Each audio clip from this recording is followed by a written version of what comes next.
اب آپ اس مبارک سلسلے کا دوسرا حلقہ سماعت فرمائیں۔ یعنی اندازہ فرمائیں کہ پوری تاریخ انبیاء میں یہ بات نہیں ملتی کہ ایک نبی پیدا نہ ہو لیکن ایمان لانے والے پہلے اقرار کریں اور پھر اس طرح اہتمام کریں کہ شاہی فرمان لکھ کے اس کو باقاعدہ جمع کرایا جائے۔ یہ بات بھی اگر ہمیں ملتی ہے تو صرف سیرت سیدنا محمد مصطفیٰ صلی اللہ علیہ وسلم میں ملتی، اور اسی طرح یہ بھی کسی یعنی اور عظیم شخصیت کے بارے میں نہیں ملتا کہ حضور صلی اللہ علیہ وسلم کی پیدائش بھی نہ ہو، ابھی حضور صلی اللہ علیہ وسلم پیدا بھی نہ ہوئے، اور بڑے بڑے سلاطین یعنی آپ دیکھیں کہ جبیر ابن مطعم بھی فرماتے ہیں، شعبہ ابن مغیرہ بھی فرماتے ہیں، ہاشم ابن عبداللہ بھی فرماتے ہیں، یعنی ایک نہیں متعدد روات اس بات کی بات فرماتے ہیں کہ ہم نے مقوقس کے بعد شہنشاہ اسکندریہ کے پاس، اسی طرح جبیر ابن مطعم کہتے ہیں کہ میں نے ایک بہت بڑے گرجے میں ایک راہب کے پاس میں گیا تو اس نے مجھ سے پوچھا کہ تم کہاں کے رہنے والے ہو، تو میں نے کہا میں سرزمین مکہ کا رہنے والا ہوں۔ اس وقت حضور کی پیدائش ہو چکی تھی، اعلان نبوت بھی ہو چکا تھا، لیکن یہ اسلام نہیں لائے تھے۔ تو اس نے کہا کہ اچھا میرے ساتھ تم میرے گرجے میں چلو، میں تمہیں کچھ تصویریں دکھانا چاہتا ہوں، ان تصویروں میں تم پہچان لو گے اپنے اس پاک پیغمبر جس کا تم ذکر کر رہے ہو کہ مکے میں ایک پیغمبر پیدا ہوئے ہیں جنہوں نے نبوت کا دعویٰ کیا ہے۔ میں نے کہا کہ عجیب بات کرتے ہو، تو ہمارے قریب کی بات ہے، میں ان کو نہیں پہچانوں گا تو کون پہچانے گا؟ تو کہتے ہیں مجھے لے گئے، ایک ایک خانہ کھولتا گیا، تصویریں دکھاتا گیا۔ ایک تصویر پہ میں نے کہا کہ ہذا صورت رسول، لیکن یہ تصویر ہے اس نبی کی۔ اس نے کہا بالکل تم ٹھیک۔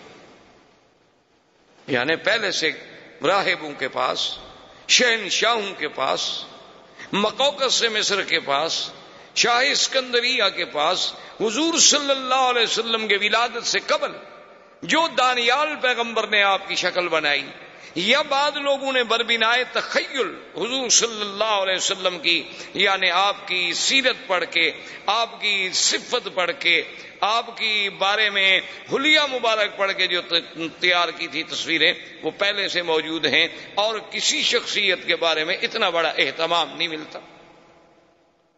اور اسی طرح دیکھیں کہ پھر تورات میں باقاعدہ یہ بات موجود ہے، قرآن نے بھی اشارہ کیا، الذین یتبعون الرسول النبی الأمی الذی یجدونہ مکتوبا عندہم فی التوراة والانجیل۔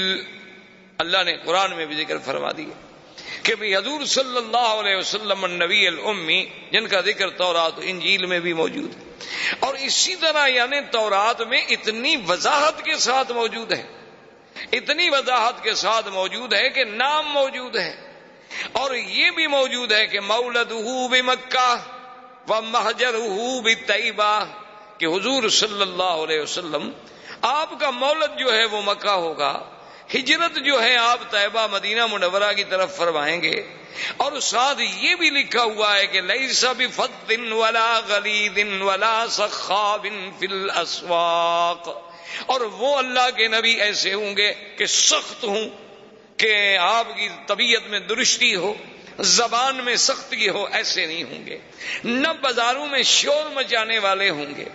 اور یہ بھی لکھا ہوا تھا اس کے اندر کہ انہ یقبل الہدیۃ ولا یقبل الصدقہ، اس نبی کی شان یہ ہے کہ وہ ہدیات کوئی پیش کرے تو قبول فرما لیں گے، لیکن صدقے کا مال نہیں کھائیں گے۔ اور یہ بھی اس میں لکھا ہوا تھا کہ حضور صلی اللہ علیہ وسلم کا دونوں کندھوں درمیان جو فاصلہ ہے وہ عام انسانوں سے زیادہ ہے، اور یہ بھی لکھا ہوا تھا بین کتفیہ علامت، کہ آپ کے دو کندھوں کے درمیان میں پشت کے مقام پہ ایک علامت نبوت بھی ہے، اور یہ بھی لکھا ہوا تھا کہ آپ کی امت جو ہے وہ حمادون ہوں گے، اور یہ بھی تورات میں لکھا ہوا تھا کہ آپ کی امت جو ہے وہ یعنی پنڈلیوں تک اپنی چادریں پہنے گی، اور وضو کرنے والی ہوگی، اور وقت پہ بڑی نظر رکھنے والی ہوگی، اور اول وقت میں نمازیں ادا کرنے والی ہوگی، اور حضور صلی اللہ علیہ وسلم کی یہ بھی شان ہوگی کہ ہر اونچی جگہ پہ نیچی جگہ پہ اللہ کا ذکر کرنے والے ہوں گے، ہر نعمت کا شکر کرنے والے ہوں گے. یعنی اتنی تفسیر ہے تورات میں، یہ تو باوجود تحریف و تبدیل کرنے کے بھی ابھی تک صفتیں حضور صلی اللہ علیہ وسلم کی موجود ہیں. تو اس طرح کا اور کسی پیغمبر، کسی نبی کے بارے میں کسی کو تو بے سابقہ میں آپ کو یہ تفصیل نہیں ملتی جو شان محمد مصطفیٰ صلی اللہ علیہ وسلم کی ملتی. اچھا، اور اسی طرح آپ نے کبھی غور کیا، اس پہ بھی آپ توجہ کریں کہ اللہ کی قدرت دیکھیں. حضور کے آنے سے قبل دنیا میں 2 سپر پاور تھیں. جیسے آپ کے ہاں سپر پاور تھی نا، پہلے 2 تھیں، اب 1 ہو گئی. ہم تو خیر مسلمان ہیں، یعنی یہ جو الفاظ مستعمل ہوتے ہیں دنیا کی زبانوں میں، ورنہ ہمارے نزدیک تو طاقت اللہ کی ہے. مخلوق کیا ہے؟ مخلوق تو عاجز. بہرحال ایک لفظی طور پر جو باتیں مروج ہیں دنیا میں کہ بڑی طاقتیں، تو بہرحال اس وقت بھی بڑی طاقتیں 2 تھیں، ایک کسرا اور ایک کیسر، یعنی یا فارس یا روم. یہ 2 قوتیں تھیں. اور پوری دنیا کے نقشے پہ آپ نظر ڈالیں، اگر آپ ترکستان یا ترکمانستان، ماورا نہر اور اس طرح جہاں جہاں تک نظر دوڑاتے جائیں گے تو یہ سب فارس کے زیر اثر تھے. اور اگر آپ دوسری طرف نظر ڈالیں گے کہ بلاد مغرب ہیں، المانیہ جو موجودہ جرمنی کہلاتا ہے، المانیہ ہو گیا، بلاد مغرب ہو گئے، کچھ بلاد افریقی ہو گئے، پھر حبشہ ہو گیا، یہ سارا جو تھا یہ کیسر، یہ اس کے تسلط میں. یعنی 2 طاقتوں کے تسلط میں، یعنی آدھا دنیا سمجھے ایک طاقت کے پاس تھی اس وقت جو آبادی یا جو لوگ موجود تھے، اور آدھی دنیا جو ہے وہ دوسری طاقت کے پاس موجود تھی. لیکن اللہ کی شان دیکھیں کہ سرزمین مکہ مکرمہ اور مدینہ منورہ یہ دونوں طاقتوں میں کسی کے تسلط میں نہیں تھی. نہ یہاں کیسر کی بات تھی اور نہ یہاں فارس کی بات تھی. اللہ نے اپنے نبی کے لیے کون سا مقام پیدائش منتخب فرمایا کہ ایک ایسے مقام پہ پیدا ہوں جہاں دونوں کا اثر نہ ہو، اور پھر وہ دونوں کے اثر کو ختم کرنے والے بھی بن سکیں. تو یہ بھی ایک شان ہے کہ آپ کی پیدائش کے لیے، یعنی ایک ظاہری طور پر، ورنہ باطنی طور پر تو یہ تھا کہ آپ نے اگر چاروں طرف برابر بات پہنچانی ہو تو لازمی بات ہے کہ آپ پھر سنٹر میں، آپ وسط میں بیٹھیں گے کہ بھئی مجمع ہر طرف ہو تاکہ میری آواز جو ہے وہ برابر پہنچ سکے. تو اللہ نے چونکہ پوری کائنات کا مرکز کعبۃ اللہ کو بنایا تھا اور حضور کی آواز کو مشرق و مغرب و شمال و جنوب پوری عالم میں پھیلانا تھا، تو اس لیے بھی اللہ نے حضور کو اس مرکزی مقام پہ پیدا فرمایا. یہ مقام بھی کسی اور کو نہیں مل سکتا. اور اسی طرح آپ دیکھیں کہ حضور صلی اللہ علیہ وسلم کے لیے اللہ نے خاندان کیسا منتخب کیا. یعنی حضور فرماتے ہیں کہ اللہ نے ساری مخلوق پہ جب نظر ڈالی تو سب میں سے اللہ نے ولد اسماعیل کو چن لیا، اور فرمایا پھر ولد اسماعیل میں سے اللہ تبارک و تعالی نے بڑی تفصیل سے حدیث مبارک ہے کہ کنانا کو چن لیا، پھر ان میں سے اللہ نے قریش کو چن لیا، پھر قریش میں سے اللہ نے بنو ہاشم کو چن لیا، پھر بنو ہاشم میں سے اللہ نے میرے گھرانے یعنی عبد المطلب کے گھرانے کو چن لیا، اور پھر ان میں اللہ نے محمد الرسول اللہ صلی اللہ علیہ وسلم کو چن لیا. یعنی اتنے انتخابات. اور پھر خدا کی قدرت دیکھیں کہ جس مرکز کعبہ میں اللہ نے اپنے نبی کو پیدا فرمانا تھا، یہ باتیں ایسی نہیں ہیں کہ محض ہم کہہ دیں کہ جی اتفاق ہو گیا. ساری باتیں اتفاق نہیں ہوتی. محسوس یہ ہوتا ہے کہ وہ خالق کائنات، وہ رب کائنات، وہ متصرف کائنات، وہ قادر، وہ مالک سب کائنات پہ جس کی نظر اور جس کا علم کے ذرے ذرہ پہ محیط ہے، وہ جانتے تھے کہ اپنے اس پاک پیغمبر کو بھیجنے کے لیے ہم نے کیسے کیسے انتظام کرنے ہیں، حسب کے اعتبار سے، نسب کے اعتبار سے، مولد کے اعتبار سے، منشا کے اعتبار سے، محل ولادت کے اعتبار سے. یہ باتیں اتفاق نہیں، یہ اللہ کے فیصلے تھے. اب دیکھ لیں بہت حد، یعنی حضور کے خاندان میں ہر آپ کے دادا، جیسے آپ دیکھتے جائیں گے محمد ابن عبداللہ عبداللہ ابن عبد المطلب، ہاشم ابن عبد مناف ابن قصی ابن کلاب. تو جیسے جیسے آپ یعنی آپ دیکھتے جائیں گے آپ کے جد امجد کو، اجداد کو، دادوں کو، آپ حیران ہوں گے کہ ہر ایک میں کوئی نہ کوئی ایسی خوبی ہے جو تاریخ انسانیت میں کسی اور میں نہیں ملتی. یعنی ہم زیادہ تفصیل میں اگر جائیں تو پھر تو اور بڑا پہلو ہمارا دور ہو جائے گا. صرف قریب میں آپ دیکھیں کہ مثلاً آپ کے دادا عبد المطلب ہیں. ان کا نام حقیقت میں عبد المطلب نہیں تھا. ایک بات یاد رکھیں، ان کا نام جو ہے شیبہ تھا. ان کا نام عبد المطلب نہیں تھا. یہ تو معروف اس لیے ہو گیا کہ شیبہ کے جو والد تھے ہاشم، جب ان کی وفات ہو گئی تو شیبہ ماں کے پاس تھے. یہ اپنی والدہ کی تربیت میں تھے اور ان کی والدہ جو ہیں وہ ایک بہت بڑے خاندان سے تعلق رکھتی تھیں اور پھر ان کا سلسلہ جو ہے وہ بھی سلالہ اسماعیل علیہ السلام سے ملتا تھا. تو جب یہ بچے تھے شیبہ اپنی ماں کے پاس تھے. جب یہ کچھ بڑے ہو گئے تو ان کے چچا تھے مطلب، تو وہ آئے شیبہ کی ماں کے پاس اور انہوں نے کہا کہ بات یہ ہے کہ اب بچہ بڑا ہو گیا ہے تو مہربانی کریں کہ بچہ ہمارے حوالے کریں. اور ماں بڑے گھر کی تھی، بڑے خاندان کی عورت تھی اور بڑے ناز و نعم سے اس نے تربیت کی تھی، پالا تھا. اس نے کہا مطلب تم جو اس کو لے جاؤ گے کہاں رکھو گے؟ تمہارے پاس کہاں اتنا ہے کہ اس کی حفاظت کر سکو، خدمت کر سکو؟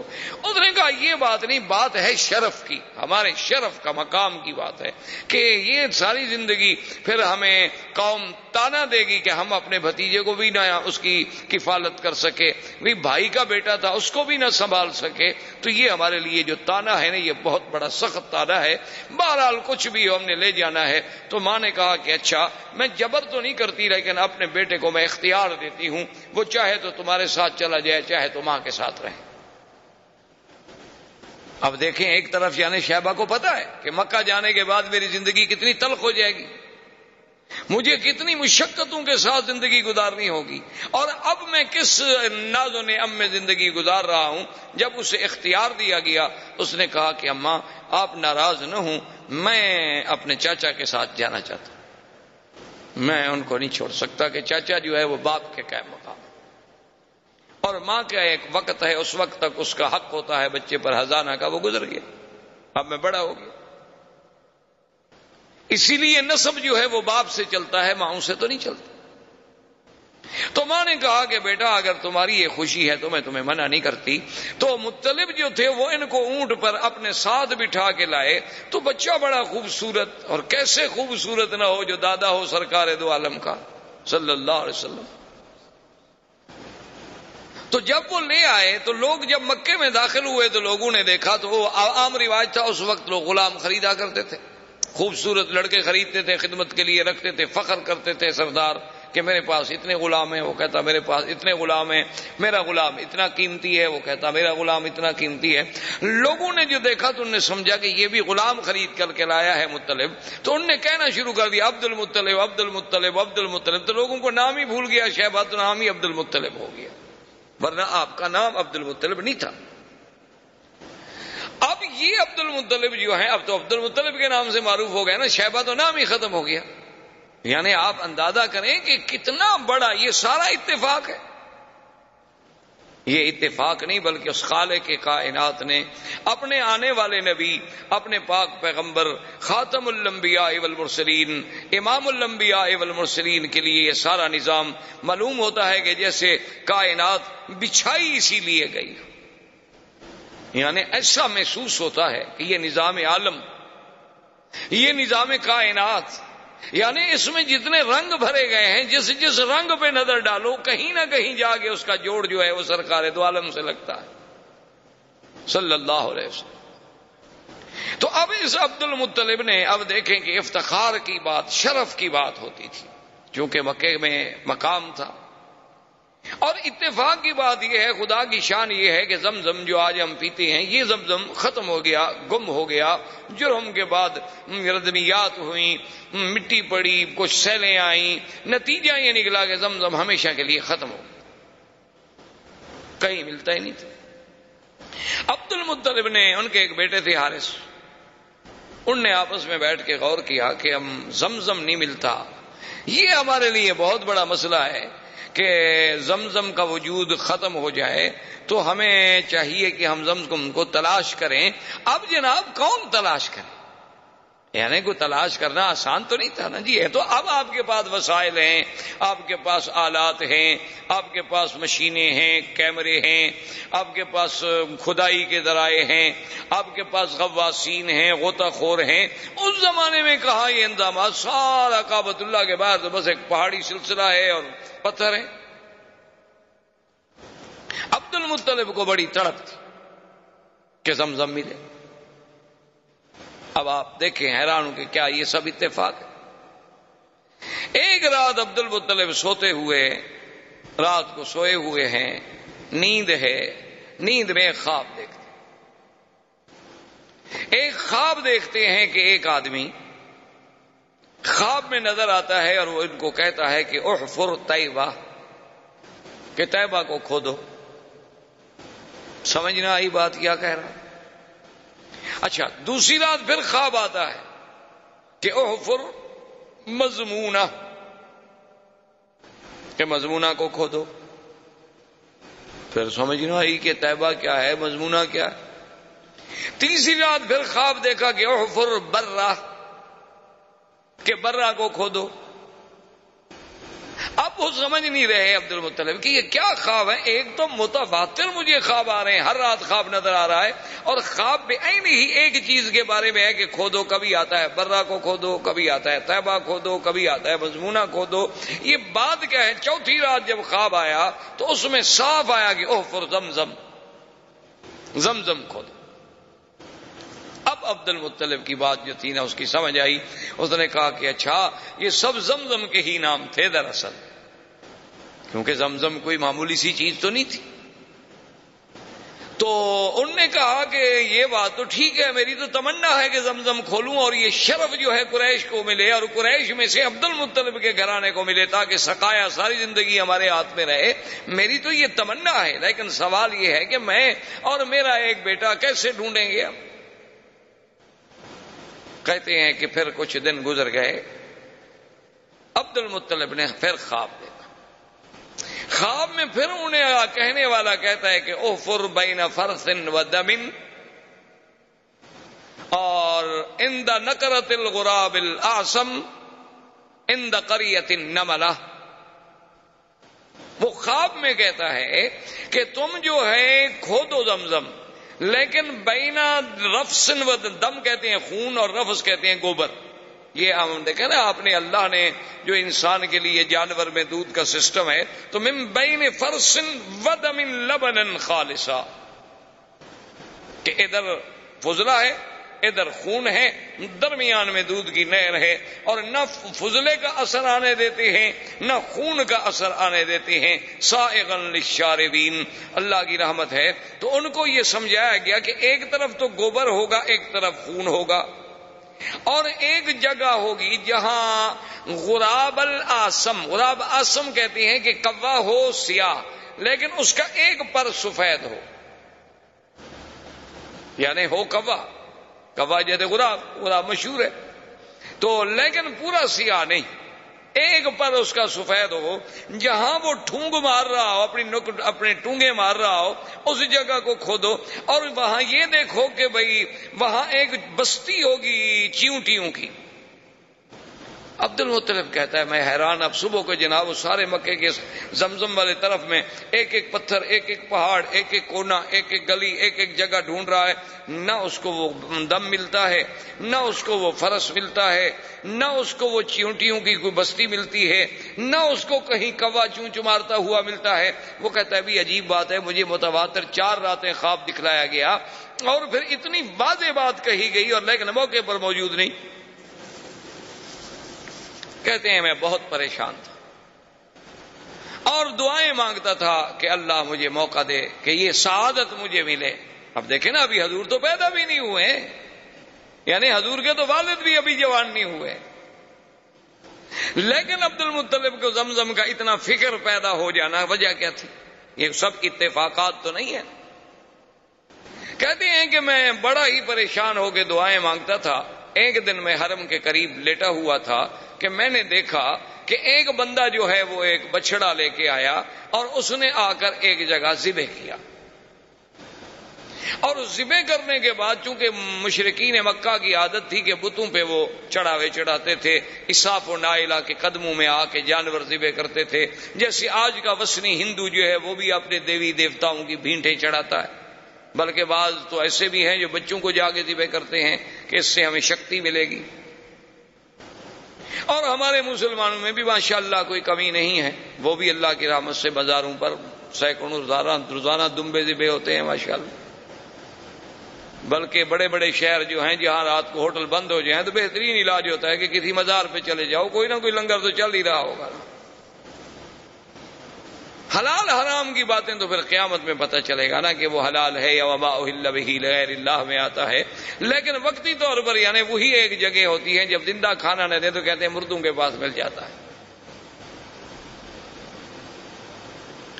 بہرحال یہ ایک الگ بات ہے۔ تو ان نے دیکھا کہ وہ آ کر انہوں نے ایک بت کے سامنے ایک بچڑے کو ذبح کیا، اس کے بعد جب ذبح کر لیا تو وہ بچڑا جو تھا نا جی وہ دوڑ پڑا۔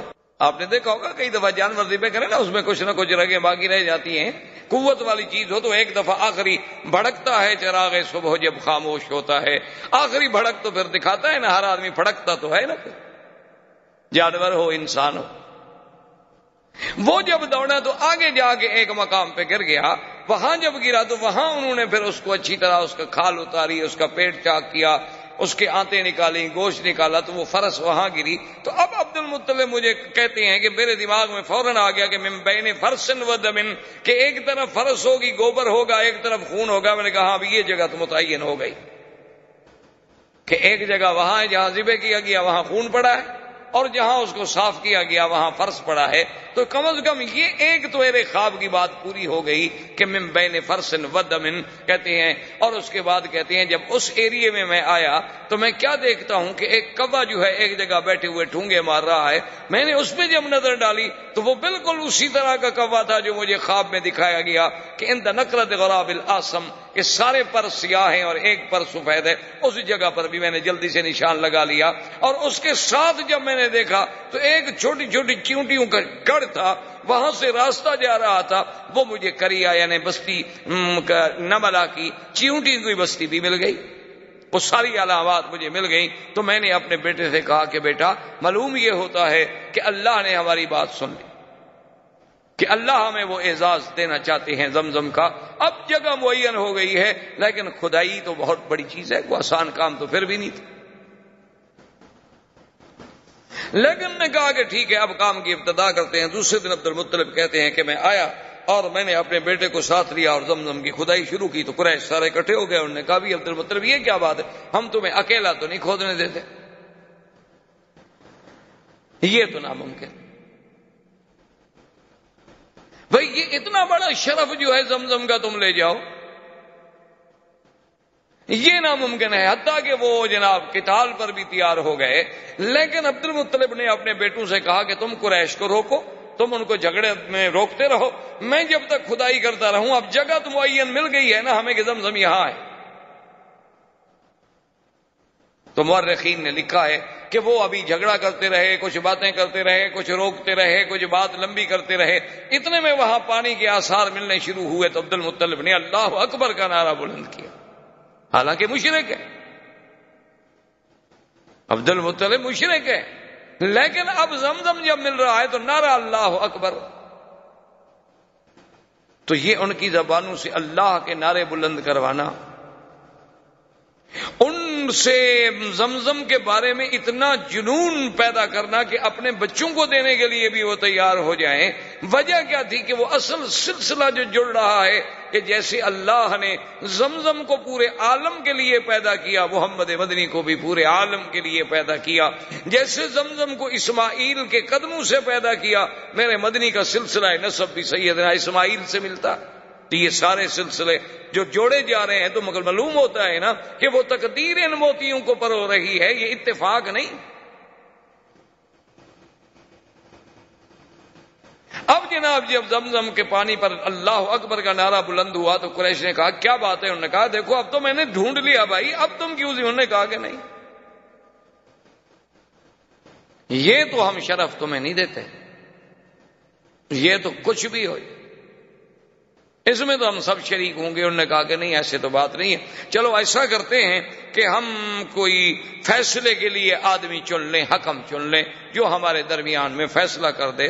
تو اس زمانے میں ایک عورت تھی کاہنہ۔ کاہن وہ ہوتے تھے جو لوگوں سے الگ تھلگ رہتے تھے، غاروں میں، پہاڑوں میں، اور جنوں کے ساتھ ان کے تعلقات ہوتے تھے، اور جن خبریں لاتے تھے غیب کی اور وہ لوگوں کو خبریں دیتے تھے، ان کو کاہن کہا جاتا تھا۔ مرد بھی تھے، عورتیں بھی تھیں، ان کی بڑی بڑی ریاضت ہوتی تھی، بڑی باتیں، جیسے آپ کے ملکوں میں جوگی ہوتے ہیں، اس قسم کے سنیاس لیا ہوا ہے فلاں نے اور یہ کیا ہوا ہے، وہ بھی اسی طرح کے قسم کے لوگ تھے۔ تو وہ کاہن جو تھا، ایک کاہنہ عورت تھی، لیکن تھی وہ مدینہ منورہ، جس پر ان کا اتفاق ہوا کہ کاہنۃ بنی سعد جو فیصلہ کر دے ہمیں قبول ہوگا۔ انہوں نے کہا ٹھیک ہے چلو مدینہ شریف۔ وہاں سے جناب مدینہ پہنچے۔ اب جب مدینہ پہنچے تو انہیں پتہ چلا کہ وہ تو خیبر گئی ہوئی ہے۔ تو آپ خود اندازہ کر رہے ہیں اس زمانے میں مدینے کے سفر کے بارے میں آپ کیا سمجھتے ہیں کہ بھئی یہ 4.5 گھنٹے کار پہ لگتے تھے۔ میرے والد صاحب نے جب مدینے کا سفر کیا تو مجھے یاد ہے، فرماتے تھے کہ 2 مہینے لگے تھے۔ پتہ ہے 2 مہینے کیوں لگتے تھے؟ کہ راوغ اور مستورہ ان راستوں میں سیل آتی تھی، پہاڑوں سے پانی چلتے تھے، تو جب وہ سیل آ جاتی تھی راستے رک جاتے تھے، لوگ ادھر والے ادھر بیٹھے ہیں، ادھر والے ادھر بیٹھے ہیں، جب تک پانی کم نہ ہو گزرے کون؟ تو 2 مہینے بیٹھنا پڑتا تھا، کبھی 1 مہینہ بیٹھنا پڑتا تھا، کبھی نہیں بیٹھنا پڑتا۔ جب پانی نہ ہوتا لوگ گزر جاتے تو پھر بھی 8 دن 10 دن لگتے تھے، اونٹوں پر سفر ہوتا تھا۔ اور اس دور میں تو ہم نے بھی سفر کیا ہے، جب سڑکیں اتنی اچھی نہیں تھی، کم از کم ٹرک پر یا بڑی گاڑی پر بھی 2 دن لگتے تھے مدینہ منورہ سے مکہ پہنچنے کے لیے۔ اور ان گاڑیوں کو، بڑی بڑی جو ہیوی گاڑیاں ہیں، ٹرالر ہیں، بڑے بڑے ٹرک ہیں، ان کو آدمی پسند کرتا تھا کہ سامان سے لوڈ ہوں اور ہم سامان پہ بیٹھ جائیں تاکہ دھکے کم لگیں۔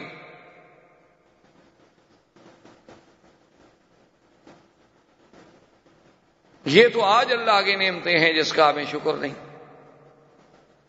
تو بہرحال وہ رابق جب خیبر گئے، خیبر میں جا کے ڈھونڈا۔ اچھا خدا کی قدرت ہے کہ وہاں جس علاقے میں یہ اترے تو ایک جگہ ایسی آ گئی کہ پانی نہ ملے۔ اب سب قریش جو گئے ہوئے تھے انہوں نے کہا بھی اب یہی ہے کہ جلدی سے قبریں شبریں کھود لو، مرنا تو ہے۔ تو جہاں جناب عبد المطلب نے اپنا اونٹ بٹھایا تھا، جب اس اونٹ کو کھڑا کیا تو وہاں پانی نکل آیا۔ تو سب کو پانی مل گیا، کچا کنواں بنا لیا، پانی نکال لیا۔ جا کے کاہنہ کو بتایا، اس نے کہا اتنی بڑی نشانی کے بعد فیصلہ کرانے کیا ہے، ہو بھی اس کا حق ہے۔ اب فیصلے کی باقی کیا بات رہ گئی ہے کہ زمزم بھی اسی کو ملا، جب تم مر رہے تھے تو پانی بھی اسی کی وجہ سے تمہیں ملا۔ تو یہ تو قدرت کا اشارہ ہے کہ بھئی زمزم کا سقایا جو ہے وہ عبد المطلب کے خاندان میں رہے گا اور کسی کا حق نہیں ہوگا۔ یہ ایسے تو نہیں ہوتا، یہ ساری چیزیں ایسے تو نہیں کہ جی ہاں بس اتفاق تھا، اس کو اتفاق کہہ کر تو نہیں ٹالا جا سکتا۔ یہ سارا جو ایک نظم چل رہا ہے۔ اچھا اس کے بعد جناب دیکھیں کہ عبد المطلب نے ایک منت مانی تھی کہ اگر مجھے اللہ نے 10 بچے دیے تو میں 1 بچہ جو ہے نا وہ ذبح کروں گا۔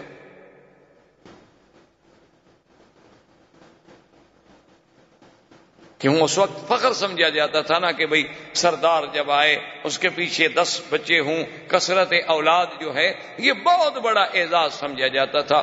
آج کل تو خیر تھوڑے بچے اعزاز سمجھا جاتا ہے، کہتے ہیں کہ بھئی بچے 2 ہی اچھے، باقی ہوں تو لوگوں کو دے دو۔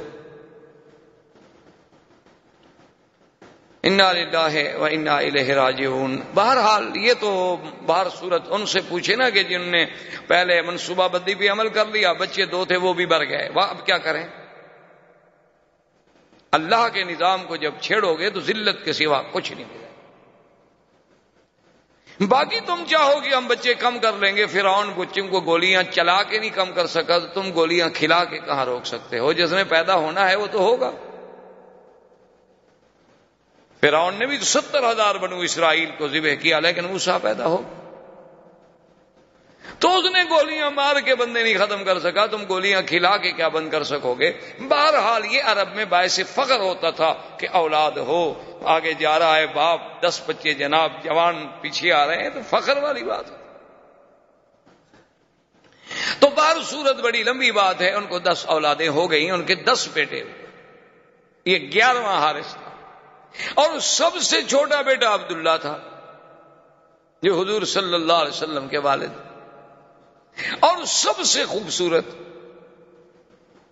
آپ اندازہ کریں کہ کہاں عبد العزا، اس وقت کے نام کیا ہوتے تھے؟ عبد العزا، عبد اللات، عبد المنات، عبد المسیح، اور کہاں عبداللہ؟ یعنی اس نام کا جو چناؤ ہے، کیا یہ بھی ایسی ہے کہ مشرکین جن لوگوں کا تعلق بھی اپنے الہہ سے ہے، اللہ کے ساتھ عقیدہ ہی نہیں، لیکن وہ نام رکھیں عبداللہ؟ کیوں؟ کو قدرت رکھوا رہی ہے نا کہ یہ میرے مدنی کا باپ بنے، اس کا نام تو کافروں والا نہ ہو۔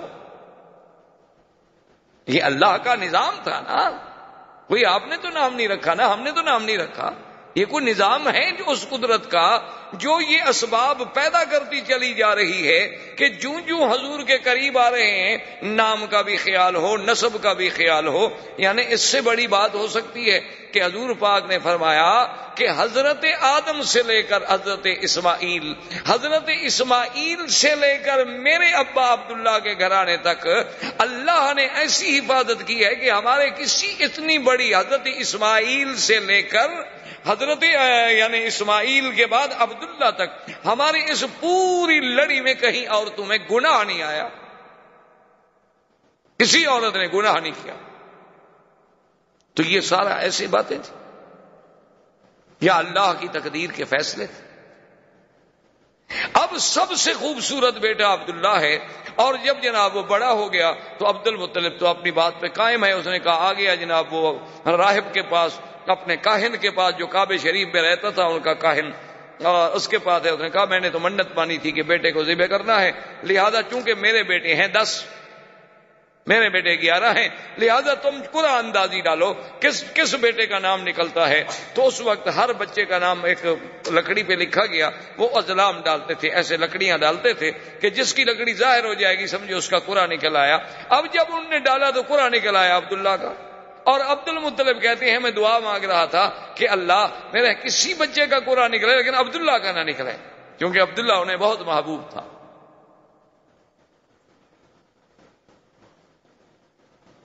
لیکن قرعہ عبداللہ کا نکلا ہے۔ عبد المطلب نے کہا کہ بھی پھر ذرا ڈالو، پھر قرعہ اندازی کی گئی، پھر قرعہ عبداللہ کا نکلا ہے۔ عبد المطلب نے کہا پھر قرعہ ڈالو، پھر قرعہ ڈالا تو پھر عبداللہ کا نکلا ہے۔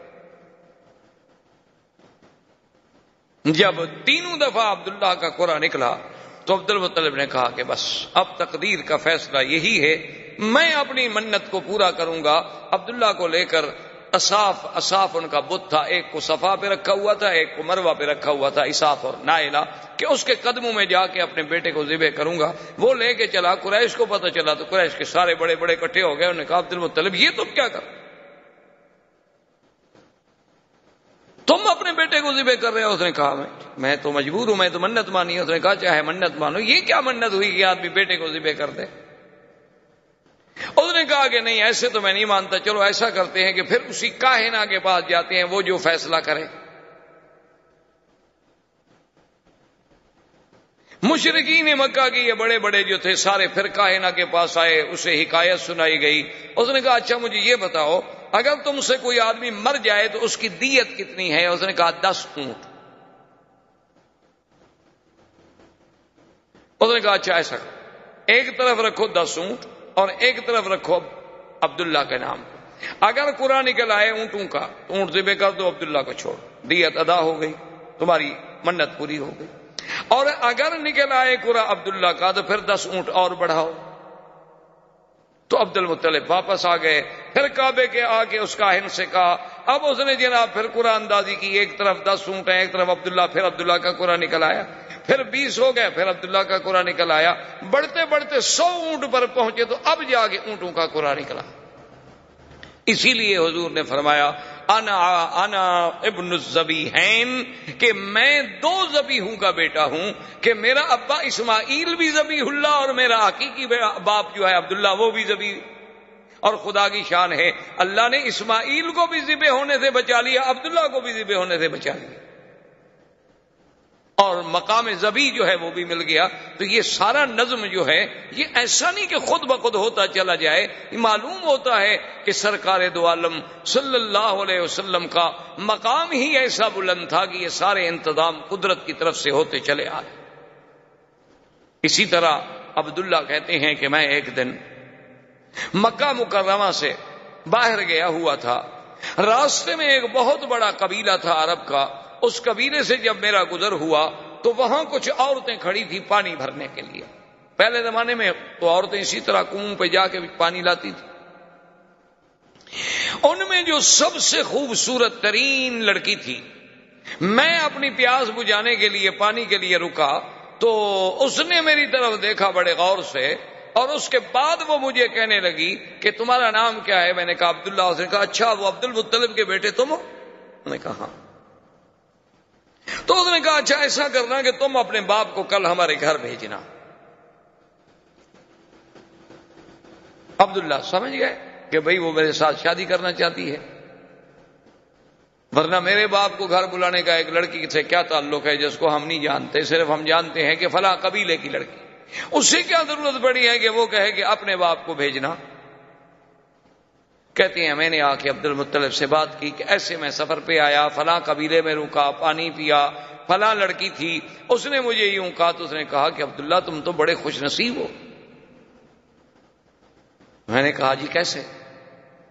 انہوں نے کہا تم اتنے خوش نصیب ہو کہ اس لڑکی کے لیے تو بڑے بڑے سردار ٹکریں مار چکے ہیں، وہ لڑکی کسی کو قبول ہی نہیں کرتی اللہ کی بندی، اور تم عجیب آدمی ہو کہ تمہیں وہ کہہ رہی ہے کہ اپنے باپ کو خود بھیجو اور خود بلا رہی ہے، تو تمہاری تو قسمت کے کیا کہنے ہیں، تمہیں تو قطعی دیر نہ کرو، جس وقت کہو میں چلنے کے لیے تیار ہوں۔ لیکن عبداللہ کہتے ہیں اتفاق کی بات ہے کہ مجھے 1-2 دن لگ گئے، اور اپنی مشغولیات کی بنا پر اس کے بعد جو ہے ہم وہاں گئے اس کے قبیلے کے پاس، انہوں نے ہمیں بٹھایا گھر میں، بڑے احترام سے بڑا اکرام کیا، بڑا ہمارا اعزاز کیا، اور اس کے بعد جب ہم نے اس کے باپ سے بات چھیڑی تو اس نے کہا مجھے افسوس ہے، میں انتہائی افسوس سے کہتا ہوں کہ میری لڑکی نے انکار کر دیا ہے، وہ عبداللہ سے شادی کرنا نہیں چاہتی۔ تو اب ہم بھی عرب تھے، قریش تھے، ہم نے کہا ہمارے لیے بہت بڑی توہین ہے کہ بھئی ہمیں تم نے خود بلایا ہے، آپ کی بچی نے ہی تو کہا تھا اور ہم حاضر ہوئے ہیں۔ تو اس بچی نے اندر سے آ کے کہا کہ عبداللہ میں جس بنا پر تم سے شادی کرنا چاہتی تھی، معلوم ہوتا ہے کہ تمہاری پہلے بھی کوئی بیوی ہے؟ میں نے کہا ہاں میری شادی ہے آمنہ سے، اور اس نے کہا کہ تمہاری پیشانی میں ایک نور تھا، ایک چمک تھی، میں چاہتی تھی کہ وہ اللہ میرے بطن میں لائے گا، لیکن یہ کسی اور عورت کے نصیب میں بات تھی، اب وہ چمک تمہارے چہرے میں رہی نہیں، تو اب میں کیوں شادی کروں؟ تو ایک عرب لڑکی کا عبداللہ کا پیشانی دیکھ کر وہاں سے ایک چمک کو محسوس کر لینا، یہ کوئی ایسی بات تو نہیں تھی۔ اچھا پھر دیکھیں کہ نسبت کا کیا عالم ہوا کہ عبداللہ کی شادی کہاں ہوئی؟ آمنہ سے، آمنہ بنت وہب بن عبد مناف۔ پھر ان کا خاندان بھی جا کے کہاں ملے گا؟ ولد اسماعیل میں۔ اور بی بی آمنہ کے ماں باپ جو تھے سارے مدینہ منورہ کے رہنے والے، حضور کے اقوال جتنے ہیں وہ تو سب مدینہ منورہ کے، یعنی مولد کا انتظام یہاں ہو رہا ہے تو مدینے بھی انتظام کیا جا رہا ہے۔ یعنی آپ حیران ہیں، آپ تصور کریں کہ بھئی یہاں مولد کا انتظام کی ولادت تو مکے میں ہوگی لیکن ہجرت تو مدینے ہونی ہے نا، تو والدہ کا خاندان جو ہے اس کا تعلق مدینے سے ہے۔ اور آپ دیکھیں کہ حضرت حسان جو شاعر رسول اللہ صلی اللہ علیہ وسلم، یہ وہ انسان ہے حضرت حسان کہ جس کو اللہ کے نبی مسجد الحرام میں اور منبر پہ کھڑا کر کے کہتے تھے کہ حسان تم کافروں کو جواب دو۔ جب وہ کھڑے ہوتے جواب دینے کے لیے تو حضور دعا فرماتے کہ اللہم ایدہ بروح القدس، کہ یا اللہ جبریل کے ذریعے حسان کے دل میں مضامین ڈال۔ یہ وہ شان والا آدمی۔ وہ کہتے ہیں کہ میری عمر 7 سال تھی، اسی لیے وہ 7 سال جو ہے عمر کے اعتبار سے حضور صلی اللہ علیہ وسلم سے پہلے پیدا ہوئے۔ کہتے ہیں میری عمر 7 سال تھی، میں اس وقت مدینہ منورہ میں تھا کہ وہاں ایک بہت بڑا کاہن تھا، ایک بہت بڑا کافروں کا مانا ہوا کاہن تھا، تو وہ بڑے بے وقوفوں کی طرح اور پاگلوں کی طرح بھاگتا ہوا آیا اور کہنے لگا کہ لوگو عجیب بات ہے کہ ولد نبی هذه الامہ، اس امت کا نبی آج پیدا ہو گیا۔ وہ کہتے ہیں اس وقت میری عمر 7 سال، اور اسی طرح بے عین ہی حضور صلی اللہ علیہ وسلم سرکار دو عالم حبیب کبریا صلی اللہ علیہ وسلم کی پیدائش سے اسی رات صبح کو ایک بہت بڑا کاہن تھا جو پہاڑوں میں تھا اور سال سے باہر نہیں آیا تھا۔ کیا دیکھتے ہیں مکے والے کہ وہ جناب اس کے بال بکھرے ہوئے ہیں، پریشان حال ہے، اور مکے کی گلیوں میں بھاگ رہا ہے دیوانوں کی طرح، اور پوچھتے ہیں حل ولدا المولود هذه الليلہ، مکے والوں آج رات کوئی بچہ پیدا ہوا ہے؟ تو ایک آدمی نے آگے بڑھ کے بتایا کہ ہاں عبداللہ ابن عبد المطلب کے گھر میں بچہ پیدا ہوا ہے۔ کہنے لگا دلونی علی بیتہ، مجھے اس کے گھر کا پتہ بتاؤ کہاں۔ جلدی سے مجھے لے چلو۔ وہ آیا بھاگتا ہوا دیوانوں کی طرح، عبد المطلب آگے کھڑے ہیں، وہ تو دیکھ کے حیران ہو گئے کہ یہ وہ بندہ ہے جو سالوں سے کبھی غار سے نہیں نکلا، یہ آج کیسے نکلا ہے؟ تو نے کہا کہ جی آپ کے، انہوں نے کہا عبد المطلب زیادہ باتیں کرنے کا میرے پاس وقت نہیں ہے، تمہارے گھر میں بچہ پیدا ہوا ہے تو مہربانی کر کے مجھے ایک نظر اس بچے پر نظر ڈالنے دو، مجھے دکھلا دو۔ عبد المطلب نے کہا آرام فرمائے، ابھی لاتا ہوں، میرے پاس نہیں، میرے بیٹے عبداللہ کے گھر میں پیدا ہوا ہے، اور عبداللہ میرا بیٹا جو ہے وہ تو فوت ہو چکا۔ تو عبد المطلب جلدی سے گئے اور حضور صلی اللہ علیہ وسلم کو اٹھا کے لائے۔ جب اٹھا کے لائے اور اس کی نظر پڑی آپ کے چہرے پر، فخر مغشیاً، تاریخ کہتی ہے، کتابیں کہتے ہیں، حدیث میں بھی موجود ہے کہ وہ بے ہوش ہو کے گر گیا، اور جب ہوش آیا تو کہتا ہے ولد نبی هذه الامہ، ولد نبی هذه الامہ، کہ لوگوں اس امت کا نبی پیدا ہو گیا۔ اور انتقلت النبوۃ من ولد اسرائیل، انتقلت النبوۃ من ولد اسرائیل، کہ بنو اسرائیل سے آج نبوت چلی گئی، بنو اسرائیل سے نبوت چلی گئی، یہ کہتے ہوئے دیوانوں کی طرح واپس بھاگا اور اپنے پہاڑوں پہ چلا گیا۔ یعنی ایک ایک پہلو پہ نظر ڈالیں، حضور صلی اللہ علیہ وآلہ آلہ واصحابہ وسلم تسلیما کثیرا کثیرا کی شان پہ نظر ڈالیں کہ آدمی کو حیرت ہوتی ہے کہ کس پہلو سے، کہ سارے انتظامات یعنی ولادت سے قبل بادشاہوں کے گھروں میں تصویریں ہیں، اور حضور صلی اللہ علیہ وسلم کی ولادت پر یعنی آپ حیران ہوں گے کہ زمین تو زمین ہے، آسمانوں پہ پہرے لگ گئے۔ حضرت عبداللہ ابن عمر فرماتے ہیں کہ ایک دن میرے ابا بیٹھے تھے، حضور کی بعثت ہو گئی تھی، ایک آدمی گزرا تو حضرت عمر نے فرمایا کہ معلوم ہوتا ہے کہ یا تو یہ کاہن ہے یا پہلے کسی زمانے میں کاہن تھا، اس کو بلا کے لیا۔ اس کو بلایا گیا تو آپ نے کہا کہ تم کاہن؟ تو نے کہا ہاں میں پہلے کاہن تھا لیکن اب تو الحمدللہ اللہ نے مجھے ہدایت کر دی۔ تو آپ نے فرمایا کہ تم مجھے کوئی اپنی پہلے دور کی عجیب بات کوئی سناؤ۔ اس نے کہا میرے پاس جنوں کا آنا جانا رہتا تھا، ایک دن میں نے دیکھا وہ جن میرے پاس آتا ہے تو بڑا پریشان ہے۔ میں نے کہا کہ کیا ہو گیا؟ اس نے کہا تمہیں پتہ نہیں ہے کہ آج تو ہمارے کھانے نہیں پکے، آج تو ہماری چارپائیاں الٹی ہو گئیں، آج تو ہمارے گھروں میں جو دیگچیاں ہیں وہ ہم نے پھینک ڈالی ہیں۔ میں نے کہا کیوں، بات کیا؟ اس نے کہا تمہیں پتہ نہیں کہ ایک نبی اس امت کا پیدا ہو گیا؟ تو جنوں میں شور ہے، آسمانوں میں شور ہے۔ تو اس لیے کسی شاعر نے کیا خوب کہا تھا کہ گر ارض و سما کی محفل میں لولا کے لما کا شور نہ ہو، یہ رنگ نہ ہو گلزاروں میں، یہ نور نہ ہو سیاروں۔ یہ اللہ تبارک و تعالیٰ کا نظام تھا کہ اس نبی عربی کے آنے کے لیے زمینوں پر، آسمانوں میں، شاہوں میں، سلاطین میں، ہر مقام پہ ایک اہتمام کا، جس پہلو سے بھی آپ نظر ڈالیں گے آپ کو حضور کی سیرت کا ہر پہلو ایک عظیم اور نرالا نظر آئے گا۔ جو مقام اللہ نے پھر اور کسی پیغمبر کو عطا نہیں فرمایا. زندگی باقی انشاءاللہ تو باقی. والسلام علیکم ورحمۃ اللہ وبرکاتہ. برادران اسلام، دروس سابقہ میں سیرت سرکار دو عالم صلی اللہ علیہ وسلم کے باب میں ہم نے کچھ باتیں عرض کی. کچھ ذکر تو تھا جزیرہ عرب کے بارے میں کہ سرکار دو عالم صلی اللہ علیہ وسلم سے پہلے اس جزیرہ عرب کا کیا حال تھا، کیونکہ اللہ نے حضور کی بعثت کے ساتھ اس کا قرآن میں بھی خاص طور پہ ذکر کیا ہے کہ وَإِن كَانُوا مِن قَبْلُ لَفِي ضَلَالٍ مُبِينٍ، کہ حضور پاک صلی اللہ علیہ وسلم کی بعثت سے پہلے یہ لوگ کھلی گمراہی میں پڑے ہوئے تھے. تو اس کے بارے میں ہم نے کچھ باتیں عرض کی. اور پھر اس کے بعد وہ مبشرات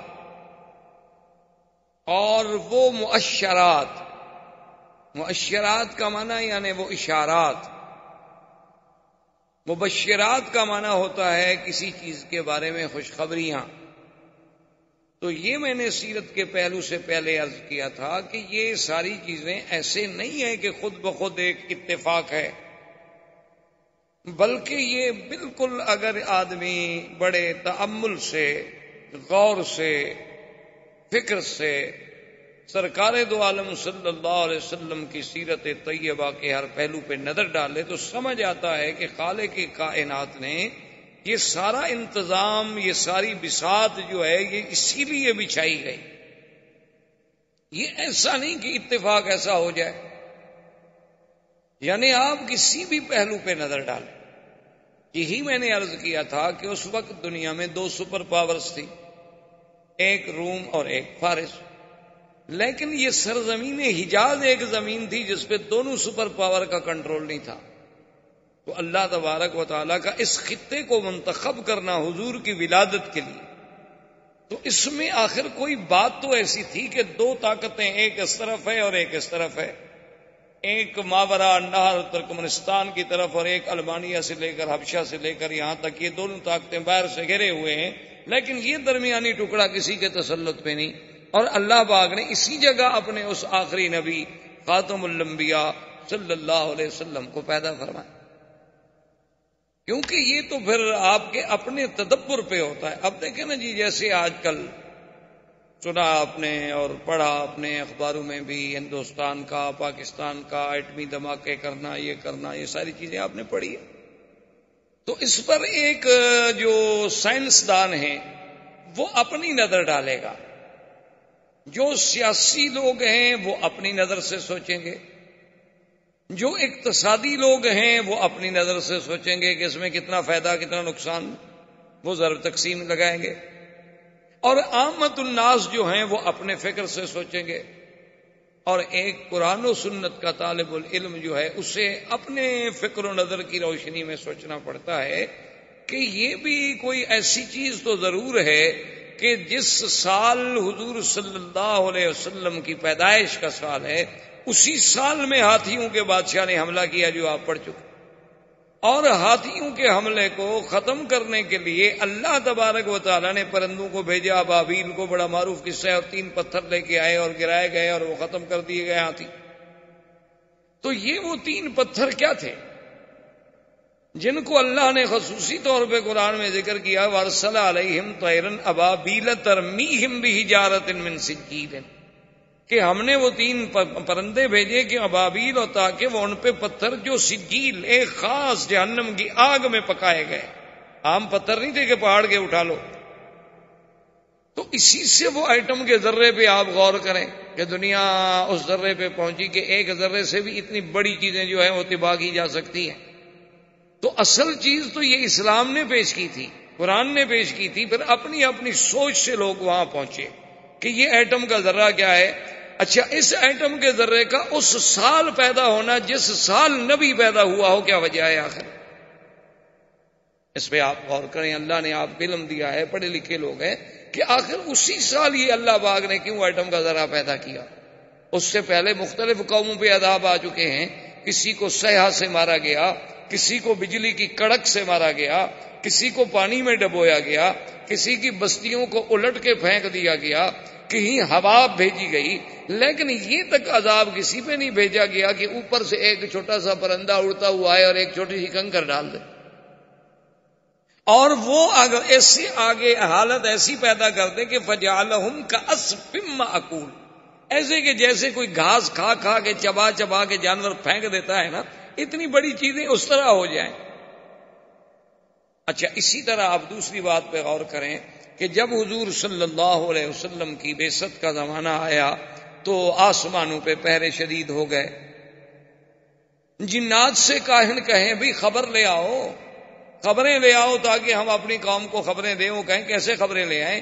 وَأَنَّا كُنَّا نَقْعُدُ مِنْهَا مَقَاعِدَ لِلسَّمْعِ فَمَن يَسْتَمِعِ الْآنَ يَجِدْ لَهُ شِهَابًا رَّصَدًا، کہ ہم کیا کریں، وہ جو ہم نے خلا میں اپنے اسٹیشن بنائے تھے جہاں بیٹھ کے ہم فرشتوں کی باتیں لے لیا کرتے تھے، اب جب ہم وہاں جاتے ہیں تو ہمیں تو دہکتے ہوئے انگارے شہاب ثاقب سے مارا جاتا ہے، یعنی یہ آسمانی میزائل بھی تو اسی وقت شروع ہو گئے۔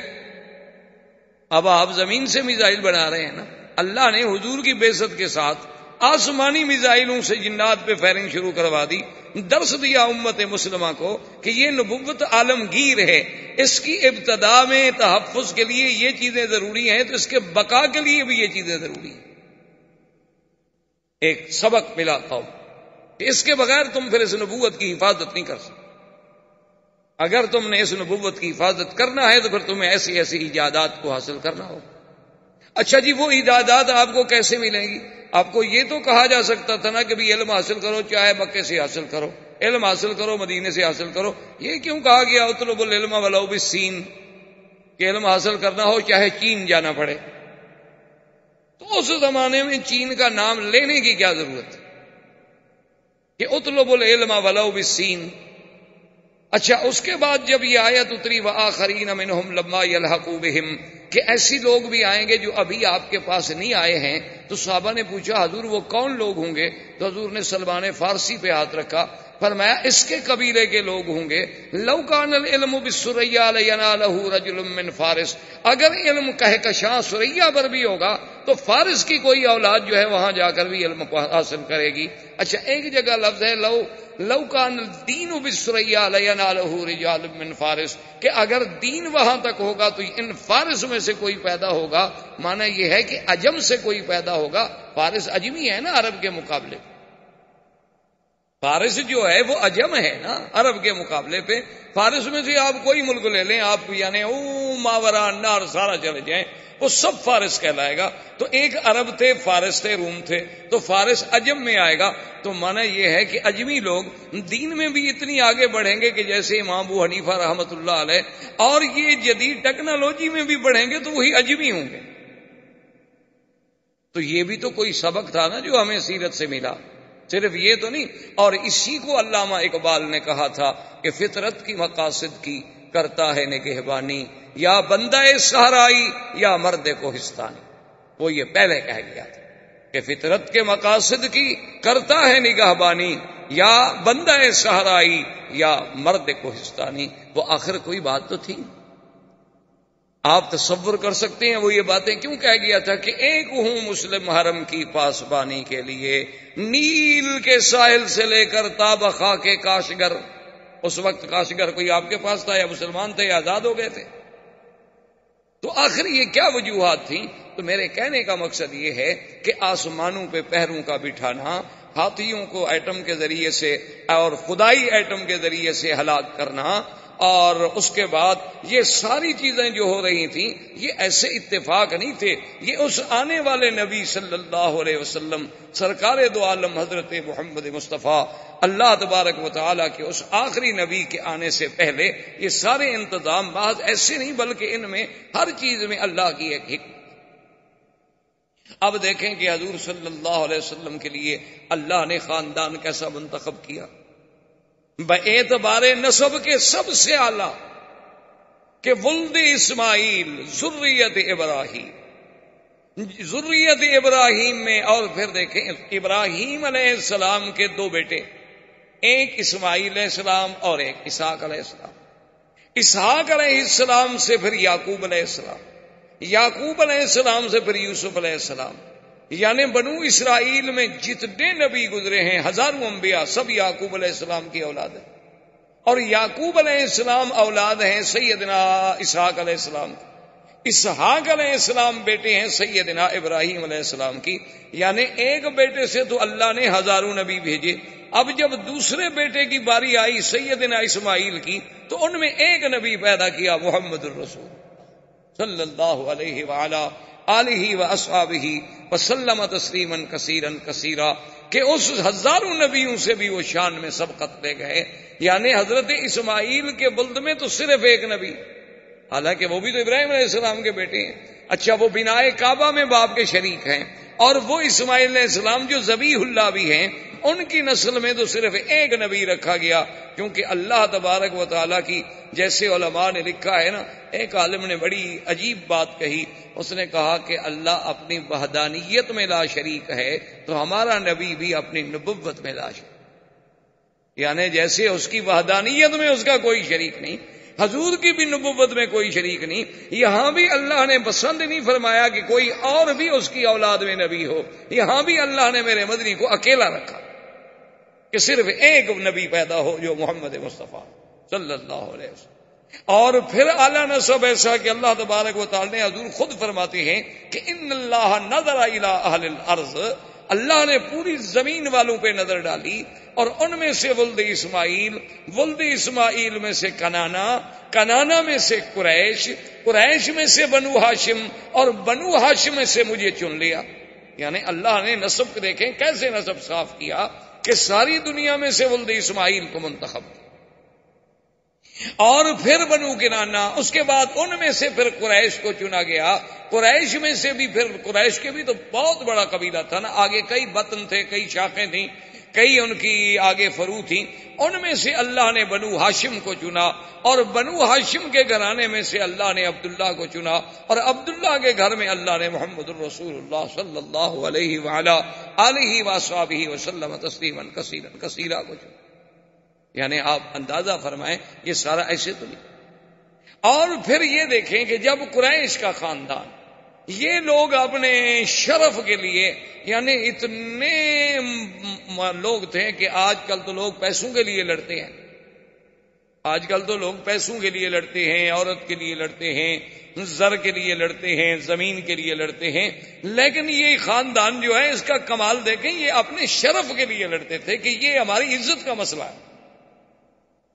ان کی جتنی لڑائیاں آپ دیکھیں گے شرف کی تھی۔ اب دیکھیں کعبۃ اللہ بن گیا، حجر اسود پہ لڑائی ہو گئی تو اس کا مقصد کیا تھا؟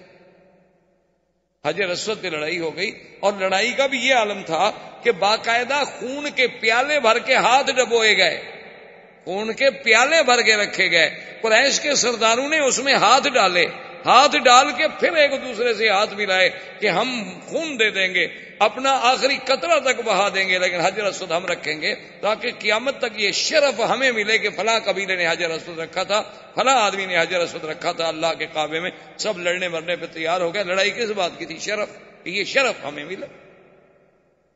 اسی طرح آپ دیکھیں کہ بنو قصی ابن، ان میں سے جب بنو عبد الدار آئے، ان کا پھر لڑائی یہ ہو گئی کہ جناب یہ کعبۃ اللہ کا رفادہ، کعبۃ اللہ کا حجابہ، کعبۃ اللہ کا سقایا، یہ زمزم کا پلانا، کعبۃ اللہ کی چابی، کعبۃ اللہ کا انتظام، حاجیوں کی خدمت، یہ شرف ہے، یہ تو ہمیں ملے اور کسی کو ہم نہیں دیتے۔ یعنی اتنے اعلی خاندان کہ جو اپنے شرف کے لیے لڑتے رہے، اپنے شرف کے لیے مرتے رہے کہ صرف ہمارا نام جو ہے، ہمارا شرف جو ہے وہ اونچا رہے۔ یعنی اپنی عزت کا اتنا خیال تھا کہ آپ حیران ہوں گے کہ ابو سفیان جو حضور کے چچا ہیں، وہ اتنے بڑے حضور صلی اللہ علیہ وسلم کے مخالف تھے کہ جنگ بدر بھی اسی سبب سے ہوئی تھی کہ ابو سفیان قافلہ لا رہے تھے، اور پھر احد کی جنگ کا اصل قائد جو ہے وہ ابو سفیان تھا۔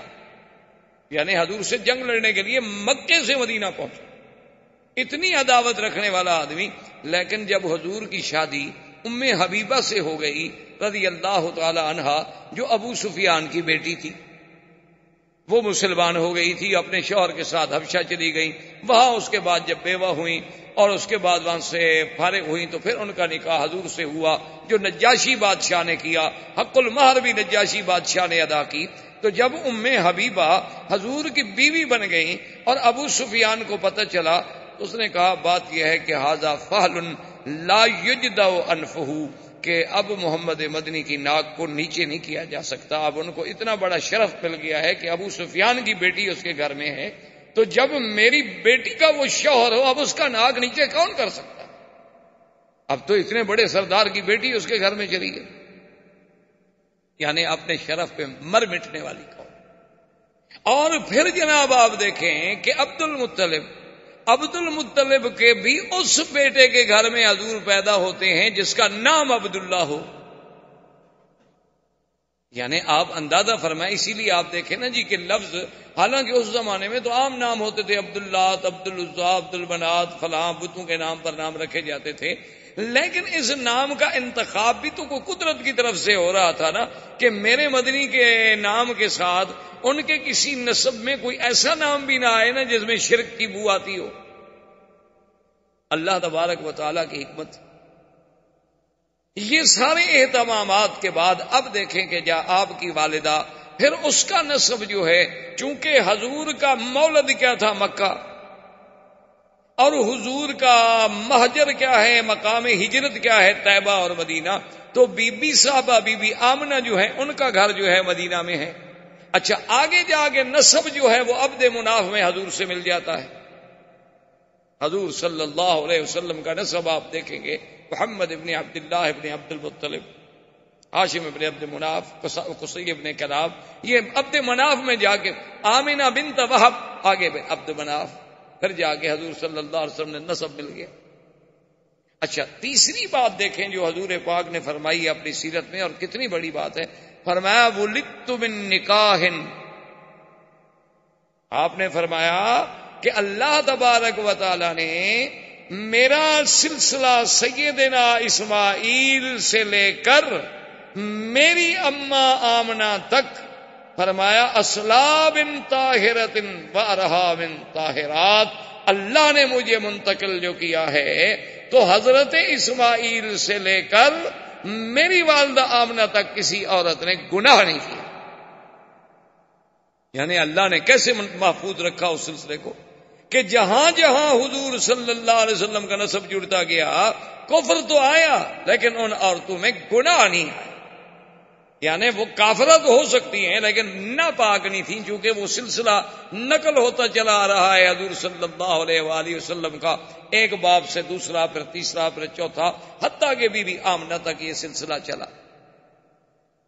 اور اسی طرح بی بی آمنہ فرماتی ہیں سرکار دو عالم صلی اللہ علیہ وسلم کا جب حمل مبارک ٹھہرا، جب حضور صلی اللہ علیہ وسلم ابھی بطن والدہ میں تشریف لائے، تو فرماتی ہیں خدا کی قسم ہے کہ ایسا حمل تو مجھے پہلے کبھی دیکھنے کا بھی اتفاق نہیں ہوا کہ یہ پہلا حمل تھا جس میں مجھے تکلیف نہیں ہوتی تھی، ورنہ حمل ایک ثقل ہے، ایک بوجھ ہے ماں کے لیے۔ لیکن فرماتی ہیں لما حملت بمحمد صلی اللہ علیہ وسلم، جب میں حضور صلی اللہ علیہ وسلم میرے بطن میں آئے تو اتنے خفیف کہ مجھے کبھی محسوس ہی نہیں ہوا کہ میرے پیٹ میں کوئی بوجھ ہے۔ اور اس کے بعد بی بی صاحبہ فرماتی ہیں کہ میں نے ایک دن اسی حمل کی حالت میں خواب دیکھا، میں نے خواب دیکھا، اور خواب کیا دیکھتی ہوں کہ میرے بطن مبارک سے ایک نور نکلا ہے اور وہ پوری کائنات پہ چھا گیا ہے، روشنی اس کی جو تھی ساری زمین پہ پھیل گئی ہے۔ میں سوچتی رہی کہ اس خواب کا کیا تعبیر ہو سکتی ہے، تو اس زمانے میں جو کاہن تھا وہ لوگ کاہنوں کے پاس ہی جاتے تھے، انہی سے ان کے اعتقادات تھے۔ اس سے جب میں نے پوچھا تو اس نے کہا ان لابنک ھذا شان، جو تیرے پیٹ میں بچہ ہے نا، معلوم ہوتا ہے یہ کوئی بڑے شان والا بچہ ہے، اس کا دین جو ہے وہ پورے روئے زمین پہ پھیلے گا۔ تو بی بی کہتی ہیں میں سوچتی تھی کہ کیسے وہ دین ہوگا، کیا دین ہوگا، چونکہ ان کے تصور میں نبوت اور رسالت کا تو کوئی تصور بھی نہیں۔ اچھا اسی طرح اب آپ حیران ہوں گے کہ بھئی حضور صلی اللہ علیہ وسلم کے ولادت پہلے اچھا بی بی کہتی ہیں کہ میں ایک دفعہ گزر رہی تھی، ایک دفعہ میں گزر رہی تھی تو ندا آئی، آواز آئی، اور آواز یہ آئی میرے کانوں میں کہ ابشری ابشری یا آمنہ، اے بی بی آمنہ تمہیں مبارک۔ کہتی ہے میں رک گئی، مجھے آدمی کوئی نظر نہ آئے، مجھے کوئی سمجھ نہ آئے کہ اس مبارک کا کیا مطلب ہو سکتا ہے۔ خیر بات آئی گئی ہو گئی۔ کہتی ہیں کہ پھر کئی دن کے بعد جب میں گزری، علیحدہ ان پہاڑی علاقوں میں سے جا رہی تھی، تو پھر آواز آئی کہ ابشری یا آمنہ، اے بی بی آمنہ تمہیں مبارک ہو، فإنک قد حملت بأحمد، کہ اب تیرے بدن میں جو بچہ پیدا ہونے والا ہے اس کا نام احمد ہو۔ تو کہتی ہے میں حیران ہو گئی کہ کیا بچہ ہے، ابھی نام بھی نہیں، ہمارے تو تصور میں نہیں۔ حضرت حسان ابن ثابت جو شاعر ہیں میرے مدنی پاک رضی اللہ تعالی، بہت بڑے شاعر تھے عرب کے، اور حضور صلی اللہ علیہ وسلم سے انہیں اتنی محبت تھی، اتنی محبت تھی کہ جب بھی کسی نے حضور کی شان میں کوتاہی کی تو حضرت حسان نے جواب دیا۔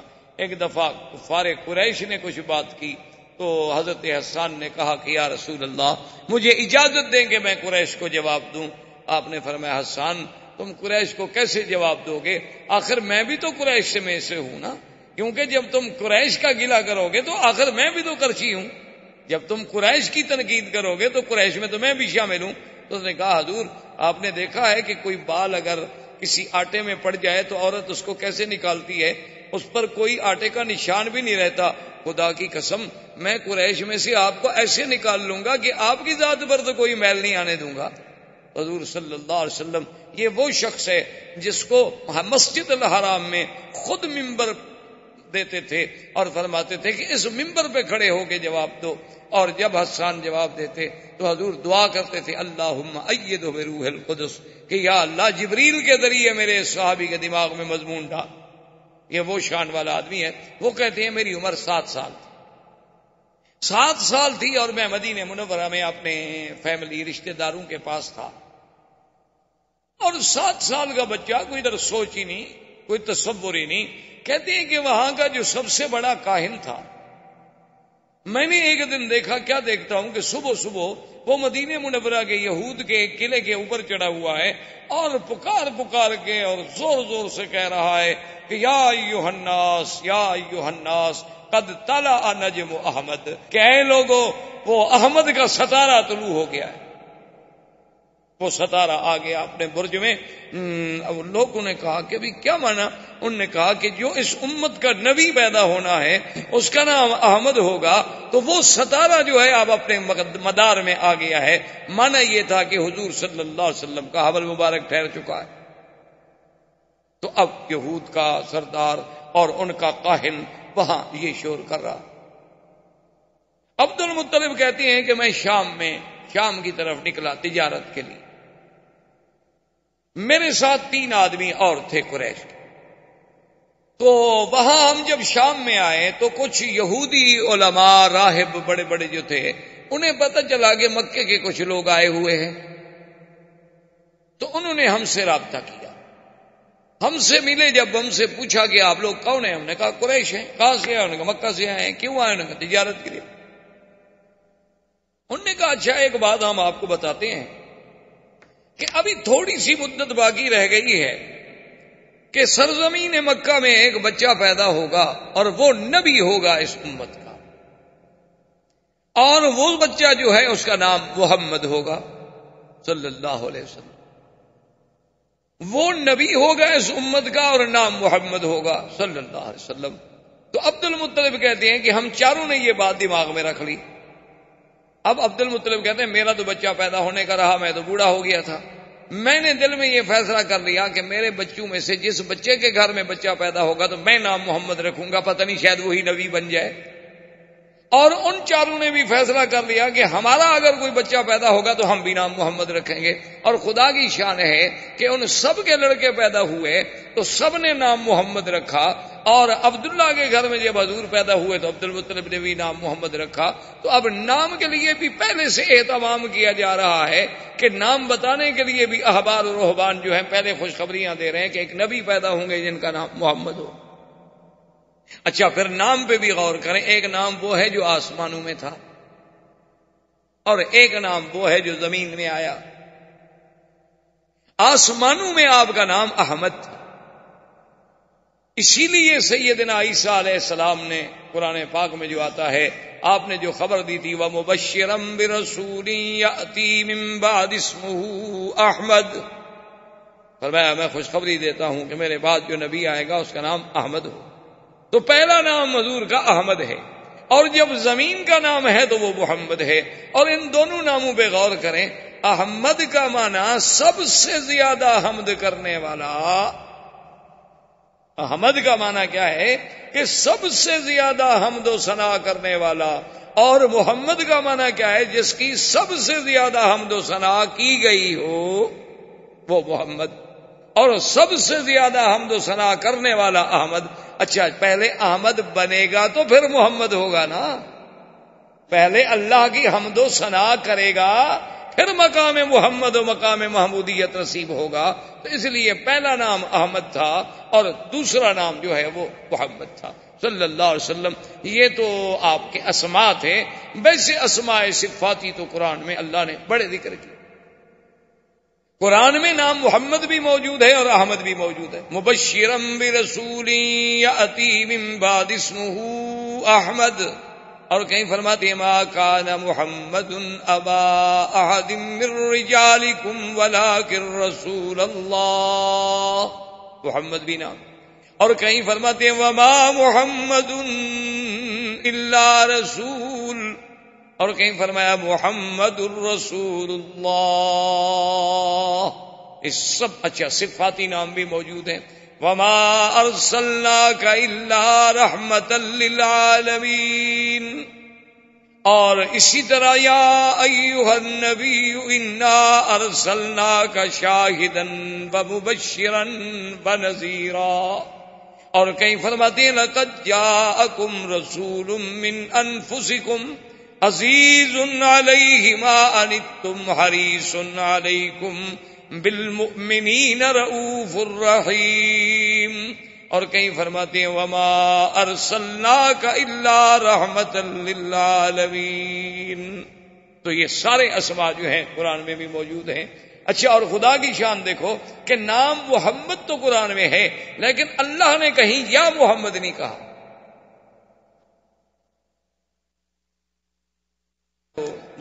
درود شریف تو پڑھ لیا کریں کم سے کم اتنا احساس ہو کہ بھئی حضور کے ساتھ محبت کا یہ فرض ہے کہ جب نام آئے تو فوراً زبان پہ درود شریف آ جانا چاہیے امتی کے. تو بہرحال میرے کہنے کا مقصد یہ تھا کہ عظمت سیرت رسول پاک پہ نظر ڈالیں کہ اللہ نے حضور کا نام تو قرآن میں 4 دفعہ لیا لیکن کسی جگہ یہ نہیں کہا کہ یا محمد. جیسے فرمایا یا عیسی ابن مریم اانت قلت للناس یا عیسی یا زکریا انا نبشرک بغلام اسمہ یحییٰ. یا زکریا یا یحییٰ خذ الکتاب بقوہ یا آدم اسکن انت وزوجک الجنہ. سب کو یا آدم یا زکریا یا. میرے مدنی کو نہیں فرمایا یا محمد. جہاں بھی فرمایا یا ایھا النبی. کہیں فرمایا یا ایھا المزمل. کہیں فرمایا یا ایھا المدثر. کہیں فرمایا یا ایھا الرسول بلغ ما انزل الیک من ربک. اور کہیں فرمایا والضحیٰ واللیل اذا سجا. کہیں فرماتے ہیں طٰہٰ. کہیں فرماتے ہیں یاسین والقرآن الحکیم انک لمن المرسلین. مانا کیا تھا کہ ہر نبی کو نام سے پکارا گیا. میرے مدنی کو اللہ نے لقب سے پکارا. یعنی یہ عظمت جو ہے یہ بھی صرف سیرت مصطفیٰ کے حصے. ہاں کہیں نام لینا ضروری تھا اللہ نے نام لے لیا لیکن جب اللہ نے مخاطب کیا تو لقب سے کہ اے کپڑے میں لپٹنے والے، حضور صلی اللہ علیہ وسلم کو خطاب کیا گیا. تو جب بھی خطاب ہوا تو خطاب لقب سے کیا گیا تاکہ عظمت محمد مصطفیٰ صلی اللہ علیہ وسلم جو ہے وہ آشکارا. اور اسی طرح جناب آپ دیکھیں کہ بی بی صاحبہ بی بی آمنہ کہتی ہیں کہ جب حضور صلی اللہ علیہ وسلم، اور خدا کی شان ہے، اسی لیے میں نے عرض کیا تھا نا کہ ذرا غور کریں کہ ولادت کے لیے اللہ نے مکان منتخب کیا تو کون سا؟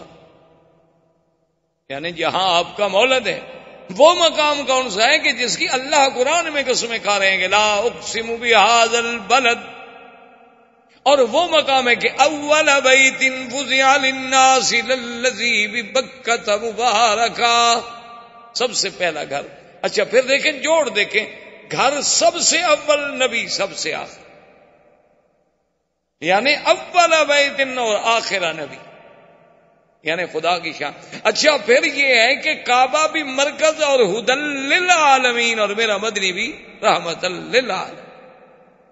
اور اسی طرح جیسے کعبے کا وجود بقائے عالم کا سبب ہے کہ جب تک کعبہ ہے دنیا قائم ہے، کعبہ ختم ہوگا دنیا مٹ جائے گی. میرے مدنی کی نبوت آخری ہے، جب تک حضور صلی اللہ علیہ وسلم کا دین قائم ہے دنیا قائم ہے، ورنہ اس کے بعد دنیا فنا ہو جائے گی. تو اللہ نے اپنے نبی کے لیے مولد چنا تو کون سا؟ مکہ، جو ساری کائنات میں سب سے افضل سرزمین.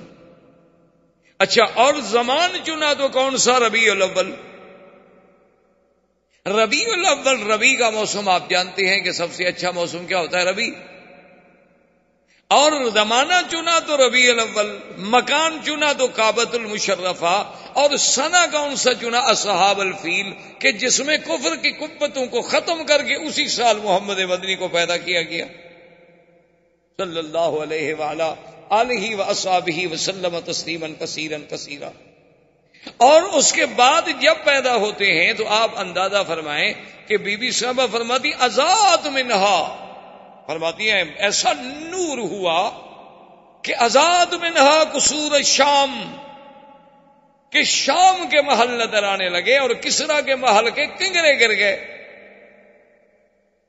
اور مورخین نے باقاعدہ لکھا ہے کہ آپ کہ کسرا کا محل جو تھا اس کے محل کے کنگرے آگے جو بنے ہوئے تھے نا خوبصورت سے، وہ گرے، اور گرے کتنی؟ 14. جب 14 کنگرے گر گئے تو بادشاہ کو گھبراہٹ پیدا ہو گئی. اب جناب اس نے کہا کہ فوراً احبار رہبان کو بلاؤ. احبار و رہبان کو جب بلایا گیا، ان سے بادشاہ نے بات کی، بھی کیا بات ہے، یہ کیا ہو رہا ہے کہ میرے محل کے کنگرے گر گئے، اور ادھر سے خبر آ رہی ہے کہ ہمارا جو بحیرہ تھا وہ زمین میں دھنس گیا، اور کہیں سے خبر آ رہی ہے کہ آتش بجھ گئی. یہ کیا ہو گیا ہے؟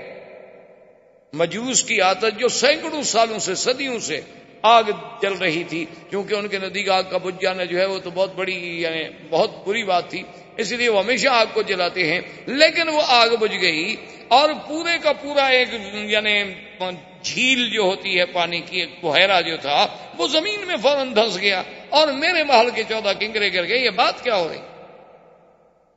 انہوں نے پھر اپنے اس نجوم سے یا جنات سے یا جس ذریعے سے یعنی احوال سنے، تو انہوں نے کہا کہ معلوم یہ ہوتا ہے کہ اس امت کا ایک نبی پیدا ہوا ہے جس کی وجہ سے یہ سب کچھ ہو رہا ہے. تو اس نے کہا کہ اچھا یہ 14 کنگرے کا کیا معنی ہے؟ انہوں نے کہا کہ اب آپ کی حکومت جو ہے صرف اس وقت تک رہے گی، اب 14 بادشاہ ہیں جو حکومت کریں گے آپ کے ملک پر، اس کے بعد پھر آپ کا ملک پر حکومت نہیں رہے گی، آپ کی شہنشاہیت نہیں رہے گی. انہوں نے کہا عجیب بات. کہنے لگا اچھا چلو اگر تمہاری بات سچی بھی ہے تو 14 بھی تو کوئی تھوڑے نہیں ہوتے نا، 14 بادشاہ گزریں گے، نسل در نسل بیٹا آئے گا، پھر اس کا پھر اس کا پھر اس کا، تو چلو بڑا زمانہ ہے. اس کا مطلب ہے کہ ابھی ہمارا اقتدار تو ہے نا، 14 نسلیں تو ہماری دیکھیں گی نا اقتدار. تو انہوں نے کہا اب یہ تو ہم نہیں کہہ سکتے، لیکن 14 ضرور دیکھیں گے، لیکن کتنی مدت میں دیکھیں گے یہ آپ کو ہم نہیں بتا سکتے. اللہ کی شان دیکھیں کہ اگلے 4 سال میں 10 مر گئے فوراً، چونکہ حضور نے آ کے کہنا تھا لا کسرا ولا قیصر بعدہ. احباب کرام، اس کے بعد اب آپ اس مبارک سلسلے کی CD نمبر 3 سماعت فرمائیں۔